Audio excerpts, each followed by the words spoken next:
তো প্রিয় বন্ধুরা, চলুন আজকে আমরা দেখব আলাদা আলাদা জাতের বিভিন্ন ধরনের বেশ কিছু আম গাছ। তো বন্ধুরা, আজকে আপনারা অবাক হবেন যে ছোট ছোট গাছে যে এত পরিমাণ আম হয়েছে, যা আমার মুখের কথায় আপনারা বিশ্বাস করবেন না। ফুল ভিডিওটা দেখলে আপনারা অবশ্যই আশা করি বিশ্বাস করতে পারবেন। তো বন্ধুরা, আমি আপনাদেরকে সব সময় বলে থাকি যে অবশ্যই গাছ লাগিয়ে যত্ন করবেন। তো কিভাবে যত্ন করবেন আমার এখানে ভিডিও দেওয়া আছে, আপনারা যত্ন করবেন। গাছের যে সময় যে সার ওষুধ ব্যবহার করা লাগে অবশ্যই আপনারা সে সার ওষুধ ব্যবহার করবেন। আমার ভিডিও দেওয়া আছে, আপনারা অবশ্যই দেখে নেবেন ওইখান থেকে। তো আপনারা জানেন আমি কোনো ইউটিউবার না বন্ধুরা, আমি নিজেও একজন গাছের কাজ করি।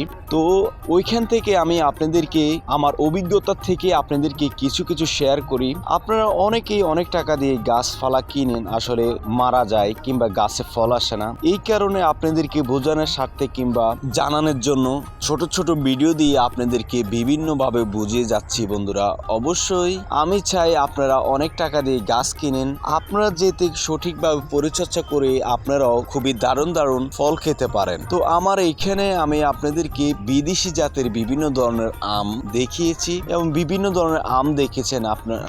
তো প্রিয় বন্ধুরা, আমরা অনেকেই মনে করি যে অনেক সার দেওয়া লাগে গাছে কিংবা অনেক ধরনের ওষুধ প্রয়োগ করা লাগে গাছে। আসলে না বন্ধুরা, অত বেশি সার ওষুধ প্রয়োগ করা লাগে না। এই গাছগুলি আমাদের দেশি গাছের মতোই লালন পালন করা হয়।